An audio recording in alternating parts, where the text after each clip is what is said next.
There's a kind of woman who never says no. Always available. Always agreeable. Always adjusting. She's the one who texts first. Who says it's fine when it's not. Who gives love, patience, and understanding, even when it's never returned. If this feels familiar, you might not be too nice. You might just be stuck in a people-pleasing identity. And the hardest truth? People-pleasers don't actually please anyone. They just abandon themselves in the process. Being a people-pleaser isn't about kindness. It's about survival. Somewhere in your past, maybe as a child, you learned that love had conditions. That to be accepted, you had to be useful, quiet, accommodating, non-threatening. And so you became the good girl, the peacekeeper, the fixer. But behind that mask lives a constant anxiety. If I don't give, they'll leave. If I say no, they'll reject me. That is not love. That is emotional dependency wrapped in approval-seeking behavior. As Jung once said, until you make the unconscious conscious, it will direct your life and you will call it fate. Most people-pleasers don't even realize they're doing it. They just know they're exhausted, drained, unseen. Because when you make yourself small to keep people around, you lose the very thing that makes you magnetic, your authenticity. Here's how people-pleasing shows up in relationships. You apologize for things that aren't your fault. You say yes when your body screams no. You text first. Always. You downplay your needs to seem chill. You overanalyze silence, trying to fix what's not yours. You stay longer than you should because you see their potential. This isn't generosity. It's emotional negotiation. You're hoping that by giving more, they'll see your worth.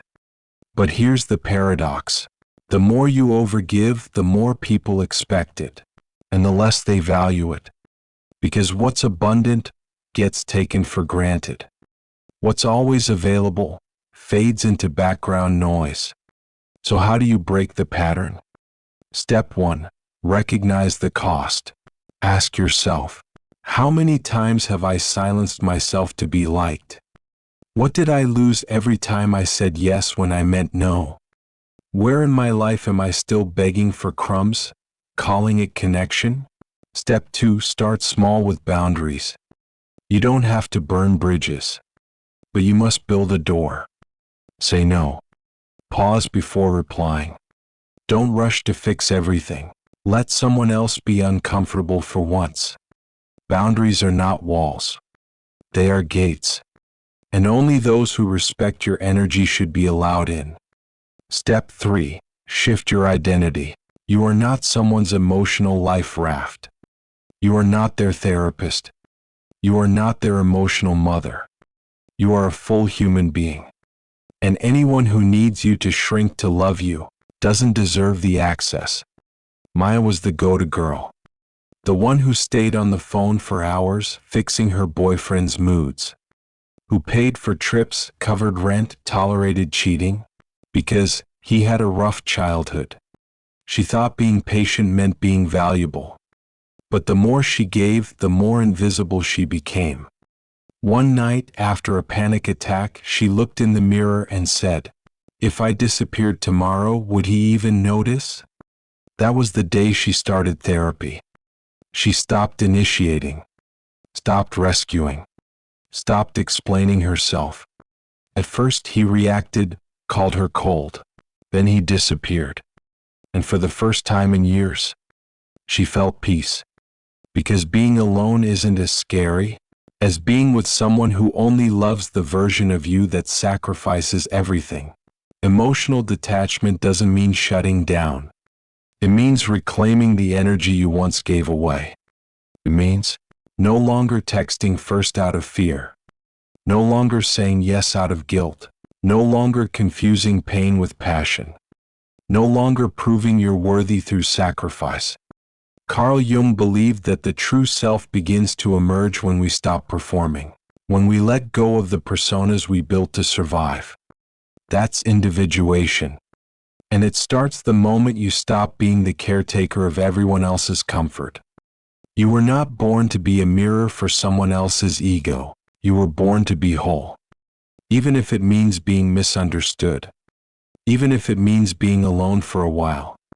Even if it means walking away from the ones you once chased. So if you're tired of the anxiety, the waiting, the explaining, the overthinking, this is your permission to detach. Not to punish, not to provoke, but to protect. To protect your mind, your peace, your dignity. Let them wonder why you stopped. Let them sit with your silence. Let them feel the space your absence creates. Because in that space, you find yourself. You're not lazy. You're not broken. You're just stuck in a loop. A loop where every decision feels like a trap. Where every silence must mean something. Where your mind replays conversations, imaginary scenarios, and worst-case endings over and over. And the irony? You're exhausted, but your brain won't stop. If overthinking were a sport, you'd be a gold medalist. And behind that mental noise lies fear. Fear of regret. Fear of abandonment. Fear of not being enough. And that fear is killing your peace. Today we're going to break that loop. Because peace isn't found in the next answer. It's found in your ability to let go of needing one. Let's be honest, we don't overthink because we love to analyze. We overthink because we're scared. Scared of making the wrong move. Scared of being hurt again.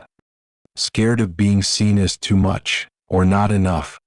So we try to control the uncontrollable, what they meant, what they might do, what we should have said. Carl Jung warned us, people will do anything no matter how absurd to avoid facing their own soul. And overthinking is one of those things. Because it keeps us busy avoiding the real questions. What am I afraid to feel? What am I refusing to let go of? Overthinking isn't intelligence. It's emotional avoidance wrapped in mental chaos. Here's the trap. Your brain starts to believe that thinking more equals preparing more equals preventing pain. So you replay every word your ex said, every text they didn't send, every signal your crush gave you, every way you could have been better. But the more you think, the less you feel. And that's the point. Overthinking becomes a strategy to disconnect from your body, from your intuition, from your emotional truth. But here's the truth. Healing doesn't come from answers. It comes from surrender. Your mind wants clarity, but your soul wants peace. And sometimes, those are not the same thing. Let's get practical. Here's how we start emotionally detaching from the overthinking pattern. 1. Name the fear, not the thought. Instead of spiraling in thought, pause and ask, what am I afraid of right now? Most overthinking is a mask for emotional fear, rejection, abandonment, failure, shame. Once you name it, you reclaim control. 2. Journal to empty, not to solve. Don't write to get answers. Write to dump the noise. Try this prompt. If I wasn't afraid of getting it wrong, what would I do right now? Clarity comes when your mind has space, not pressure. 3. Return to the body. Overthinking lives in the head. Peace lives in the body. Ground yourself through breath work, walking, or touch. What is my body trying to tell me that my brain keeps interrupting? Jung believed that the psyche speaks through symbols, dreams, and the body. So stop interrupting your own intuition with logic. Alex was a self-help junkie. Books, podcasts, tarot readings, she wanted answers. She'd stay up till 3 a.m. dissecting why her situationship stopped replying. Was it her last message? Was she too available? Should she wait 3 hours to text back? She didn't sleep. She didn't eat well. But she knew all the attachment styles by heart. Her brain was on fire. But her heart? Numb, disconnected. because all that thinking was keeping her from feeling the truth. She was anxious. She didn't trust her worth. She feared being alone. It wasn't until she let go of needing answers that she finally found peace. She stopped checking his last scene. She blocked him, not to punish, but to protect her energy from being trapped in his silence. Here's the final step of detachment. Let go of the idea that you need closure to move on. You don't. You need clarity with yourself. Closure isn't something they give you. It's something you give yourself. When you accept that their silence is the answer. When you stop looking backward, hoping the past will change. Jung believed in the individuation process, the sacred journey of becoming your full self. But to begin that journey, you have to stop letting your mind be colonized by people who are no longer in your life. You have to evict the ghost of what if, and reclaim your mental space for healing, for creativity, for joy, for you. You are not your thoughts. You are the space that holds them, and you get to decide which ones are worth keeping. So today, choose peace over precision, presence over prediction, stillness over spirals. Because the version of you who stops overthinking, she's not careless. She's free. When you hear the word discipline, what do you feel? Pressure? Restriction? Guilt for not doing enough? For many of us, discipline feels like a prison, a list of things we should do, and a constant battle to keep up. But what if discipline wasn't about control? What if discipline was actually the act of letting go? Letting go of what doesn't serve you. Letting go of the need to prove yourself. Letting go of the chaos inside. Today we're going to challenge the myth of discipline and explore how true self-mastery is a form of emotional detachment that sets you free. In today's world, discipline is often framed as waking up early every day, hustling harder, controlling every impulse, crushing distractions, being productive no matter what. And while routine can help us, this mentality often leads to burnout, perfectionism, shame when we fail, feeling disconnected from our emotions, losing touch with what truly matters. Jung would say this is a classic example of the ego trying to dominate the psyche.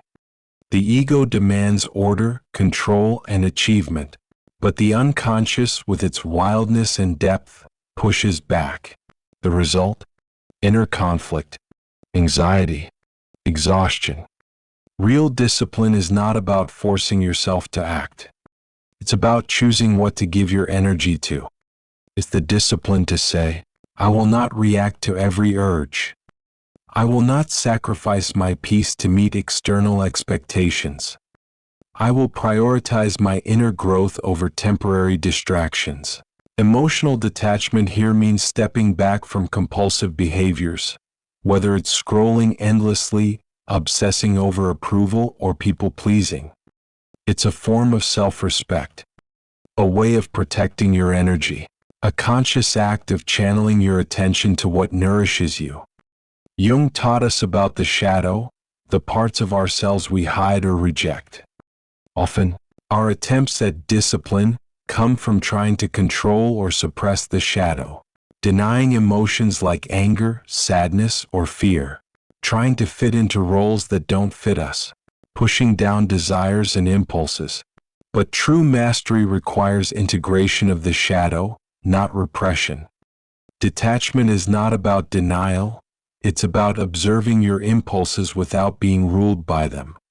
It's the ability to say, I see you, anger. I don't have to act on you. I feel anxious, but I choose calm. This awareness turns discipline from punishment into empowerment. Jenna was a discipline junkie. Her planner was color-coded. She woke up at 5 a.m., exercised, meditated, and hustled. But under the surface, she was exhausted, irritable, and disconnected. She thought that if she just worked harder, she'd finally be enough. But one day, after a panic attack, she realized, I'm controlling everything except myself. With therapy and Jungian coaching, Jenna learned to detach from the idea that discipline means control. She started saying no to unnecessary tasks, taking breaks without guilt, listening to her body's needs, accepting imperfection. Gradually, she replaced forced discipline with mindful regulation. Her energy shifted from struggle to flow, and for the first time she felt free in her own skin. How do you practice discipline without self-punishment? 1. Set intentions, not rules. Instead of rigid shoulds, create flexible intentions. I intend to nourish my body today. I intend to focus on what matters. This mindset creates space for self-compassion. 2. Practice emotional observation. When you feel an urge or anxiety, pause. What is this feeling trying to tell me? Observe without judgment. 3. Create energy boundaries. Say no to what drains you, people, activities, habits. Protect your energy like your most precious asset. 4. Schedule rest as discipline. Rest isn't failure, it's essential. Make rest a non-negotiable part of your routine.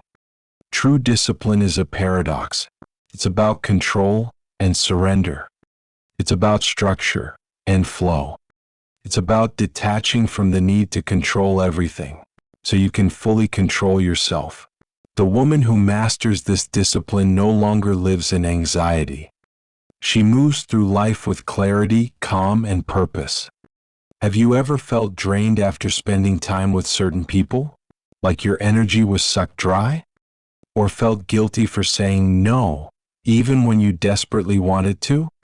That's the cost of not having boundaries, invisible walls that keep your peace safe. Today, we're diving deep into why boundaries aren't selfish, why they're the foundation of true self-love, and how setting them is the most radical act of emotional detachment you can practice. Boundaries are the invisible lines that separate your emotional world from others. Without them, you lose your sense of self. You absorb others' stress, drama, and expectations. You feel responsible for other people's emotions. You sacrifice your well-being to please or avoid conflict. Carl Jung emphasized the importance of the self as a whole, differentiated individual.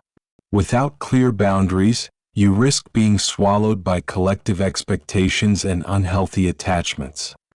The more you blur your edges, the more anxious, confused, and lost you feel. Many young people today struggle with boundaries because they grew up in environments that didn't teach healthy limits. They confuse boundaries with rejection or cruelty. They fear losing relationships if they assert themselves. They feel obligated to fix others' feelings. They lack the language to express their needs clearly. Social media amplifies this by creating pressure to always be available, likable, and responsive. But without boundaries, you trade your peace for approval. And that trade is never worth it. Step 1. Identify your limits. What feels draining or overwhelming? What do you absolutely need to protect? This could be your time, your emotions, your energy, or your values. Step 2. Learn to say no without guilt. No is a complete sentence. You don't owe anyone an explanation.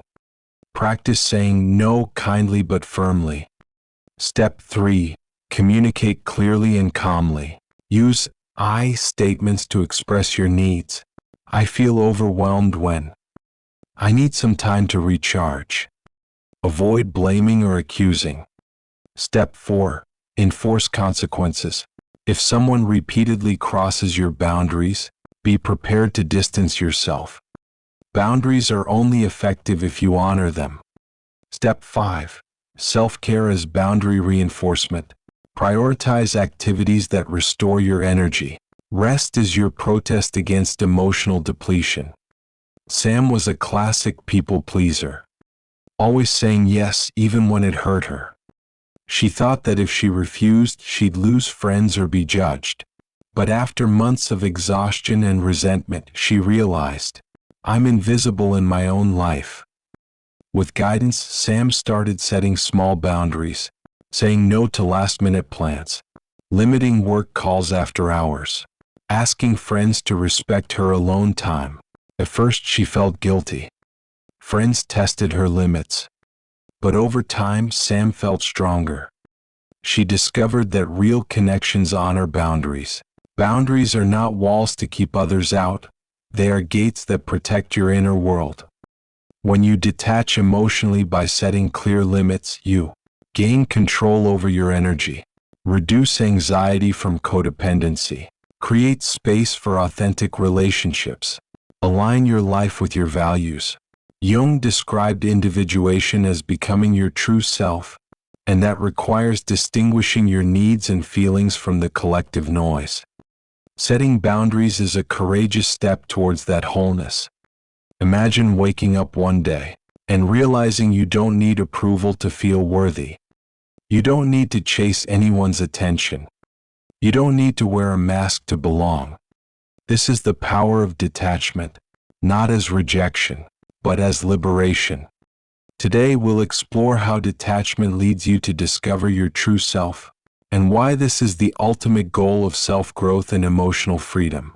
Carl Jung's concept of individuation is the process of becoming whole, bringing together all parts of yourself. Your conscious self, your shadow, your anima/animus, and your true essence. Detachment is a crucial step on this journey. By stepping away from toxic ties, external expectations, and limiting beliefs, you create the space needed to hear your inner voice. Individuation requires facing your fears and insecurities, integrating your shadow rather than suppressing it, accepting your imperfections, embracing your uniqueness. This process isn't easy or quick, but it is deeply transformative. When you detach, you break free from the need for external validation. Stop seeking identity in others' eyes. Reclaim your energy for self-exploration. Detachment isn't about loneliness. It's about clarity. Without constant noise, social media, toxic relationships, or people-pleasing, you begin to hear your true desires, fears, and dreams. Many young people today suffer from anxiety rooted in disconnection from self. We worry what others think. We fear rejection or failure. We overthink every interaction. Detachment calms this storm. By focusing inward, you develop emotional resilience. You learn that your worth is inherent, not conditional. Practices like mindfulness, journaling, and meditation support this alignment. They help you stay grounded and present in your own experience. Alex constantly sought approval, likes on social media, praise at work, attention from friends. His anxiety spiraled when he didn't get it. He felt fragmented, exhausted, lost. Through therapy and self-work, Alex embraced detachment. He limited social media use. He stopped people-pleasing. He faced uncomfortable emotions instead of avoiding them. Over time, Alex discovered a deep sense of peace and authenticity. He no longer needed to chase validation. He became his own anchor. Detachment is not a destination, but a lifelong practice. It means continually choosing yourself over approval, peace over chaos, and growth over comfort. As Jung said, the privilege of a lifetime is to become who you truly are. When you detach, you step into that privilege. You become whole. You become free. Your journey towards self-discovery starts with a single step away from patterns, people, and beliefs that no longer serve you. It's a journey worth taking, because on the other side lies your true self, authentic, powerful, and at peace.